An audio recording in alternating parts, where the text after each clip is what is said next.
Okay, good morning, everyone. So, thank you all for joining into the first of three webinars in this Providing Farm Insights Remotely series. My name is Tom Boddicker. I'm a business development manager here at FARMAX, for those who don't already know me. And thank you all for joining in during what are very challenging times with the lockdown at the moment, and also the drought that's going on in many parts of the North Island. So, before we kick things off today, I'm just going to pass over to Erin, who is a new addition to the FARMAX team, and she will be the second person helping out on today's webinar. So I'll pass over to you. Hi, I'm Erin McElmurray. Nice to meet you all. I'm hoping to see a few of you in the flesh in the upcoming months when we are out of this lockdown period and I get out and about. A bit about me, I'm from the South Island. I have a dairy background. I come to FarmX from LIC, where I spent quite a few years in the strategy side of things. Um, yeah, so looking forward to getting to know you all on the help desk and then in my role as business development manager in a couple of months. Thanks, Tom. I will hand back to you. Perfect.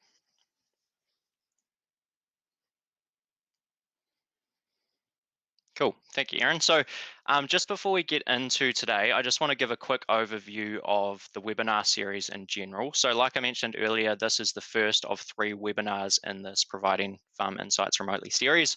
So, today we're going to focus mainly on essentially the tools that are available to help rural professionals work with their farmer clients. So, obviously, it's a very challenging time with lockdown and everything that's going on. So, that's going to be the first basically topic of today's webinar, and that's going to be split into two parts. So firstly, Erin is going to take us through some different tools that are available as just general sort of communication options to help you work with farmers.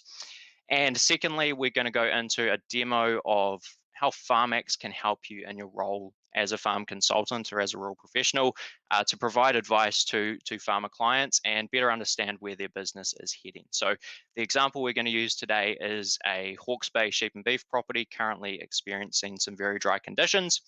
And essentially, we're going to use FARMAX to look at where they're currently heading and then also run two or three different scenarios on the property to see sort of what levers they can pull to get through this dry period and see which one comes out with the best feed profile and which one stacks up best in terms of profit. So that's the topic for the first webinar. And the second webinar, which will be next Thursday, we are planning to have Bob Thompson, who I'm sure many of you already know, but Bob is a sheep and beef consultant with Ag First Waikato, longtime user of FARMAX, and he'll be joining us to talk through how he has used FARMAX and all of the tools available to help him work with clients remotely through this time as well. And the third and final webinar is going to be all about FARMAX 8. So you may have seen over the past week that FARMAX 8 Red Meat has recently been released, and the dairy version will be released later this month. So that is the basic plan for today's webinar and the webinars over the next couple of weeks. So the initial presentation today is going to go for approximately 30 minutes. Feel free to ask questions throughout. So you should see a questions section on the left-hand side of this webinar where you can type any questions that you might have. We'll aim to answer all of those at the end of the presentation.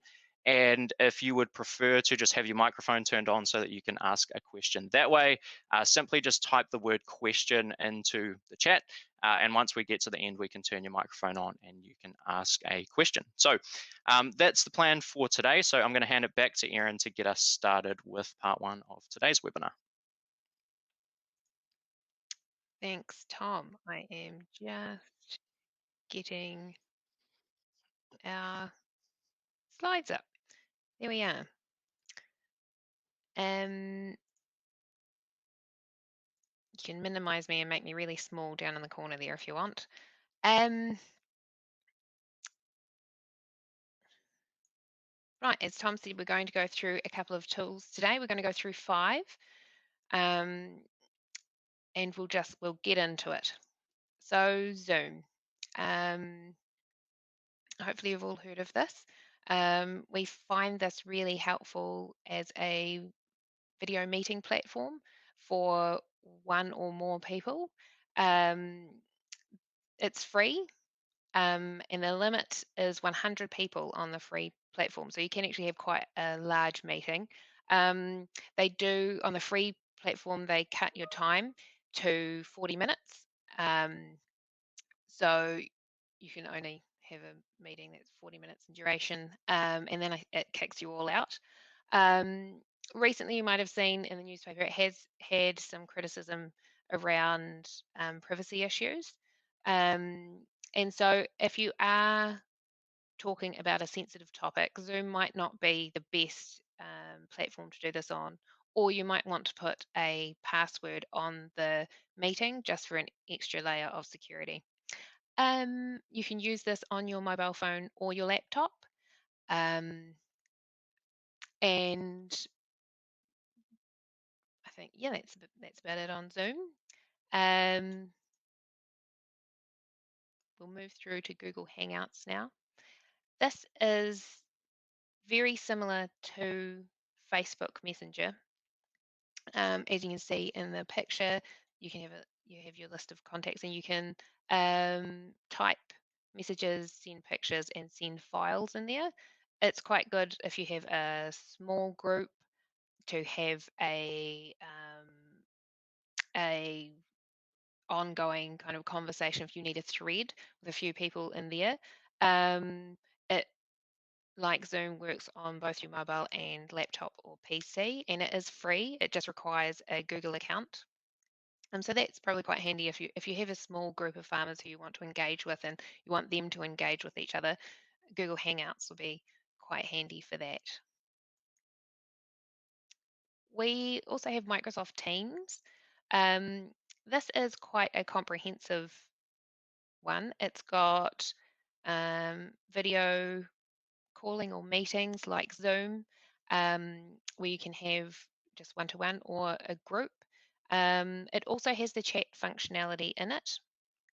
Um, it you can also do just audio calls from Teams. Um, this is quite handy.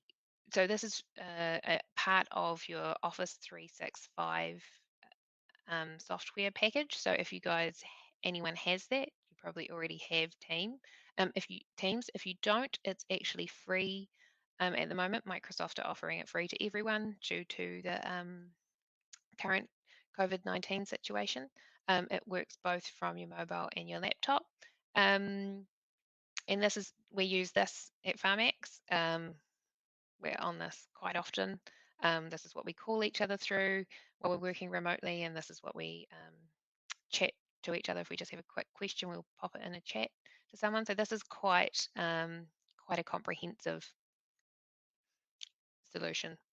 It's also, because it's part of Office 365, it's handy in that if you make a meeting in your Outlook, you can say have a Teams meeting, and it will just pop up the link there, and then you can send that through to your attendee, and they have all of the details there. So that's quite nifty.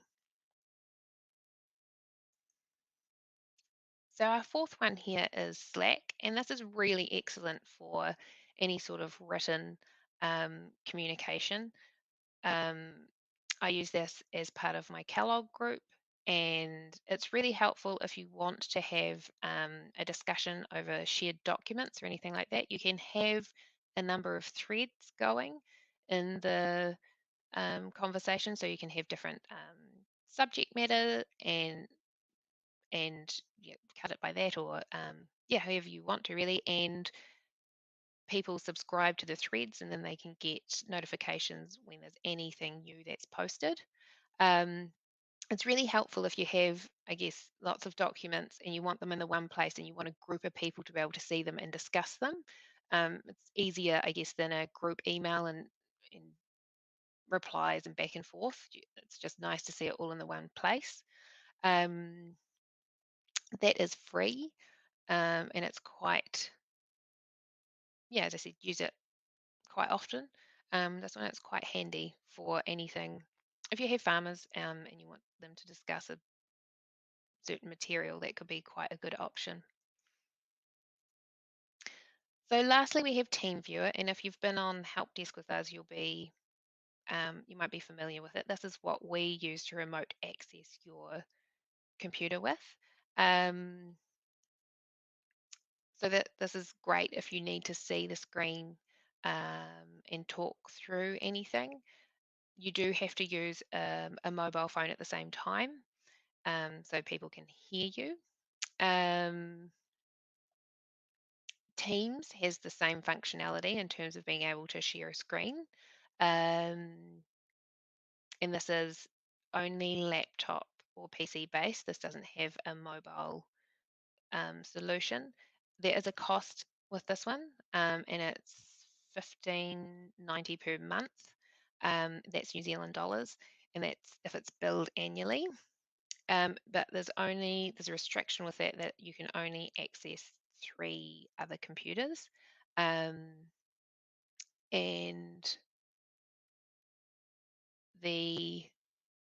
to access more from the top of my memory, it's about $45 a month if you wanted to access more computers than that.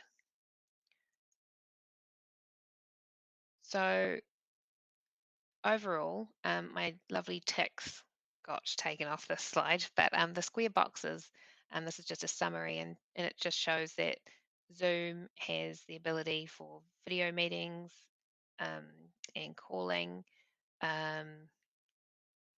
Not so good for written material because that's not what it's for, but you can screen share and it's free. Hangouts, you can do video calls and the written material and it's free. Teams is free and it does everything that is the most comprehensive one. Slack is really good for the written material, and Teamviewer is really excellent for the remote screen sharing. So hopefully that was helpful. I just see we've got a chat, so I'll just see if that's a... Oh, Angela had a great, I don't know if you can all see the chat. Angela has a super suggestion of Zoom with the waiting room use as another tool for added security. So that's awesome. Thanks, Angela. Yeah. So are there any questions on any of that stuff? I whipped us through there pretty quick because this next section is really valuable. And we'll take a bit of time. Nope. Okay. Bear with me while I just go through into, so Tom's going to take us through the scenario now. We have pre-recorded this to decrease any technical hitches. So I'll start that now. So the next part of today's webinar is walking you through an example of the value of having an up-to-date FARMAX file for clients that you're working with. And we're also going to run through a few different scenario options for an example farm that we've got set up. So this particular farm is based in the Hawke's Bay. It's not a real farm, but it is a pretty good representation of some of the systems that we see come across our desk on the help desk each day. So we're going to walk you through updating the FARMAX file. This particular farm is sort of a couple of months behind on their updates, so we're going to add in some pasture covers and sort of represent where a lot of farms are at the moment with low covers from obviously the drought that's going on in many parts of the country. And we're also going to look at some mitigation options to sort of lift our pasture cover forecast up so that we've got sufficient feed heading into winter. So to give you some brief background on this particular farm system so that you've got a good idea on why we're taking the approach to the scenarios we're going to do. This is a 850 hectare effective property. We've got that split between a 650 hectare hill block and a 200 hectare flats block. And we've got 3 main stock enterprises on the farm. So the big one is our traditional sort of sheep breeding enterprise. We are taking, like I say, a pretty traditional approach here. So we've got our regular mixed age ewe flock, we've got our replacement hoggets, we've got our replacement ewe lambs, and in terms of what happens with the ram lambs, basically everything is fattened, and any surplus ewe lambs that aren't to be kept as replacements are also fattened. So that's the sheep enterprise we're working with. We've got about 7,000 ewes or so in this particular example. And the second enterprise we've got is bull beef. So this is a reasonably standard sort of Frisian bull beef type system. We're purchasing in calves at around 100 kilos in November and taking them through basically about 12 or 14 months and selling them store in January. So those two enterprises are relatively fixed. We can be a little bit flexible with the number of Frisian calves that we buy and that sort of thing. But in this particular example, we've already purchased our calves back in November. So the most flexible enterprise that we've still got sort of levers to pull going into winter is actually our winter lambs enterprise. So traditionally, this property purchases in around 2,500 lambs in April heading into winter. And we're going to basically see what we can still get away with less pasture cover than we'd kind of initially planned on because of the drought. So that's a bit of background on the farm system. Next, we're going to get into doing two sort of main updates. So we're going to assume for this particular property that our stock information is relatively up to date, and we're just going to add in some pasture covers to sort of simulate a drought scenario. And a common example that you are probably working on with clients at the moment. So back in January, as you'll see, the farm pasture cover looked like it was tracking quite well, but then we sort of hit a wall in February and March. So we're going to add in those pasture cover measurements from February and March to get this file up to date. And the February cover we're going to add in, so this is just an average farm cover at the end of the month, is 1350. You'll see that pulls our pasture cover forecast for the rest of the season down. And as we add in our end of March cover, it's actually going to do the same thing. So we were hoping to be around a 1,500 cover at this time. That was our initial forecast, but it's been very dry, and we're right down at a 1,300 or so cover average at the end of March. And you'll see that that has done a bit of damage to our forecast for June. So our June cover is now forecast to be right down at 1,000 kilos if we make no changes, getting very, very low. So we're going to go through and look at some different mitigation options essentially. So we're going to look at three main scenarios to lift that pasture cover. And the bare bones sort of cover that we want going into winter is right around 1,300 as an average. So still not a huge cover. We're probably on ice still a little bit there, but that's the target we're going to set for today, just to show you as an example how we would go about modeling those systems. So in this particular example, like I say, we're going through three different scenarios. The first one is going to be applying nitrogen to our flats block, and probably combining that with still purchasing in fewer winter lambs than the 2,500 that we'd initially planned. The second scenario is going to be around purchasing in palm kernel, so purchasing in palm kernel to essentially feed to our bulls so that we can free up some pasture to, again, feed to those winter lambs. Again, we're probably still going to have to pull back the winter lamb numbers slightly to still make things work. And the third example is going to be just pulling back our winter lamb numbers. So not applying nitrogen, not buying an extra feed, just purely dialing back the scale that we were looking at with that trading enterprise through winter. So in order to create a scenario, I've come back to the cloud window. You can get there just by clicking open. And we're going to right click on monitoring, hit duplicate, and create a new scenario. So this is going to give us our monitoring file as a base to work on to model some changes to that initial plan. And the first one we're going to look at is adding nitrogen and finishing less winter lambs.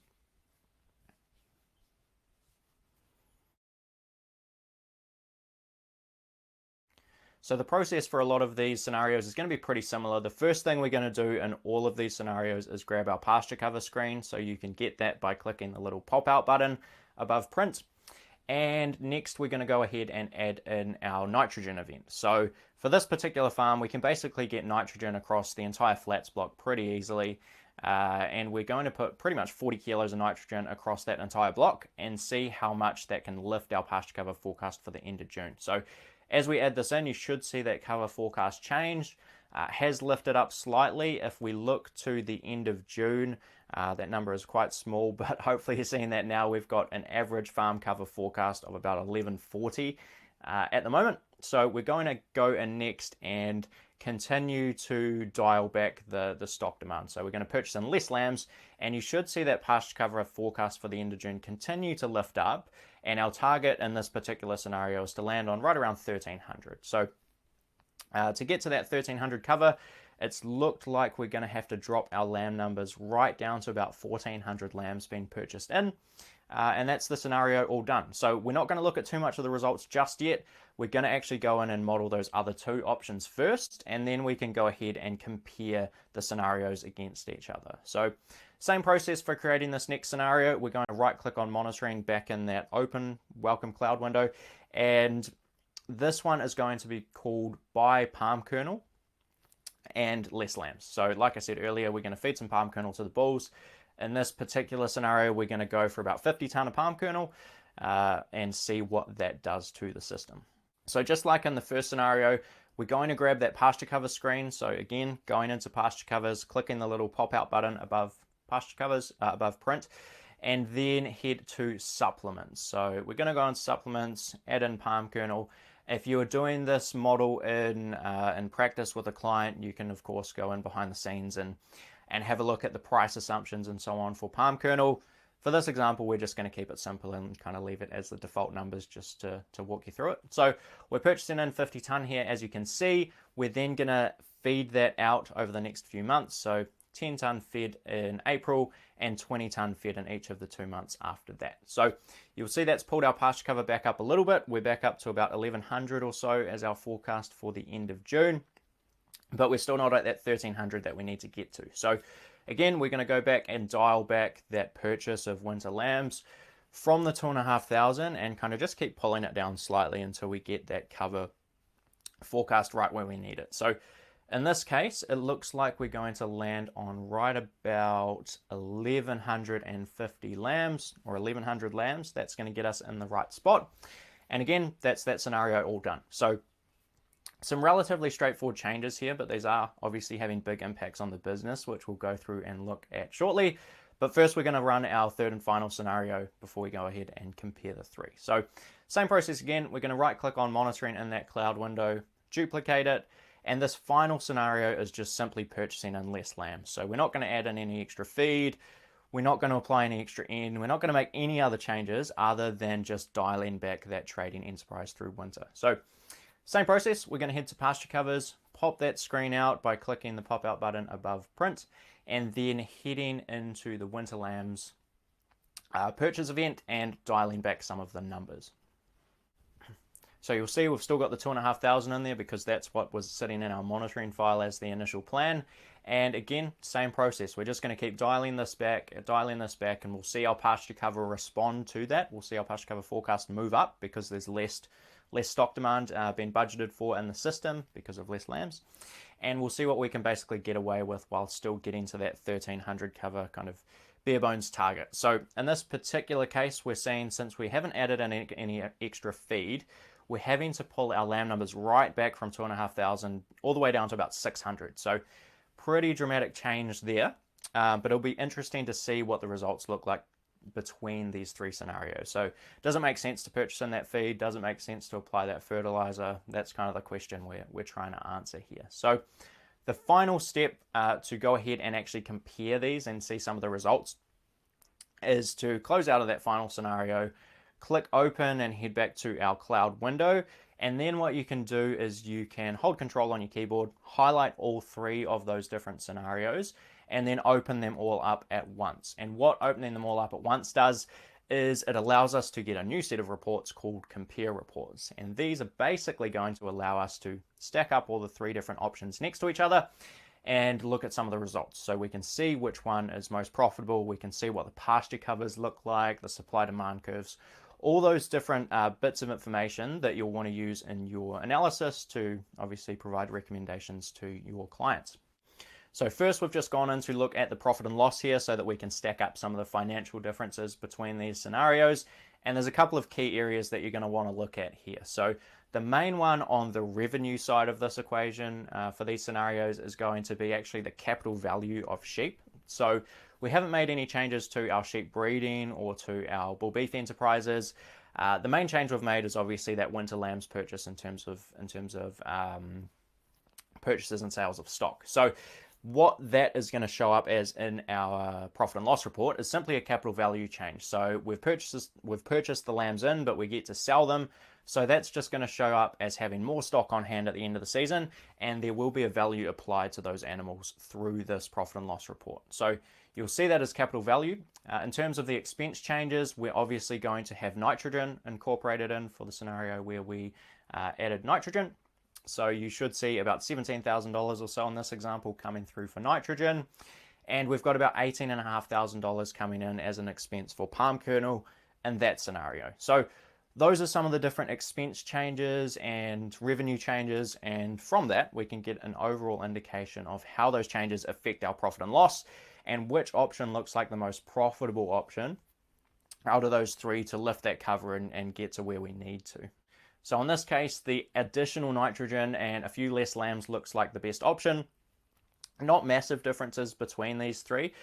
We have seen differences of tens of thousands of dollars in some of the scenarios that people are running. So they can definitely provide some pretty significant insights. But in this case, we've got the additional nitrogen and a few less lambs looking like the winner by about $5,000 to $10,000 versus the other two options. So that's the profit and loss. You can also look at things like pasture cover and supply demand. So with pasture cover, we're probably not going to see too many differences between the scenarios in this case.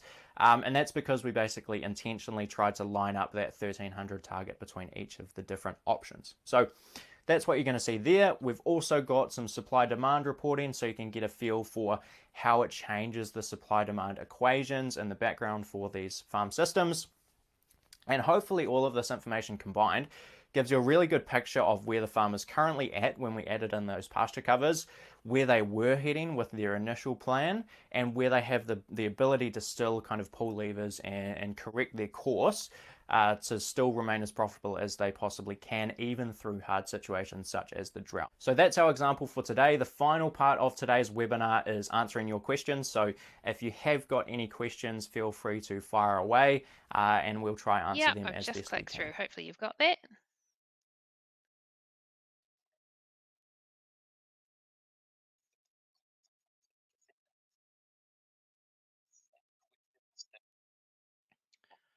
Perfect. Erin, are you able to switch back over to me?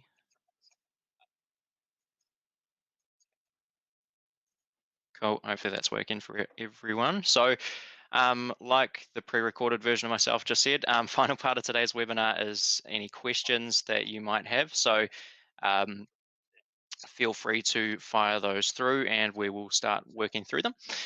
So I see a comment from Paul, droughts affecting North Canterbury as well. Yep, and we did just have some rain up here in the Waikato, so fingers crossed that continues. It is starting to cool down a little bit though, unfortunately. And one of the things we do need to say on the drought is for any drought affected farmers at the moment, FARMAX is actually offering FARMAX Lite free for 6 months. So if you do have any clients interested in getting a simple feed budget up and running, FARMAX Lite is a good tool for that. And like I say, that's free for now for the next 6 months for drought affected farmers. So if that offer is of interest, feel free to take us up on that. Laura, when would you change the nitrogen response in that situation? I think that's probably a good example of us at the help desk running scenarios versus consultants running scenarios. So you guys are probably in a better situation than anyone to be able to have a good opinion on where that should change. So obviously it's going to be somewhat correlated with pasture growth rates and soil moisture and all those sorts of things. So for this example, I think we just left it with the default response rate and the default sort of period of time that pasture was responding for. But if you saw it fit to change that, then feel free. It definitely does have an impact on some of the final results. Cool. We'll give people another minute or so if there's any other questions you have. We have tried to record this webinar as well, so fingers crossed that has all gone well, and we will try and send a replay of the webinar through to everyone if that has worked. So hopefully it has. But we'll stay on here just to see if there are any other questions.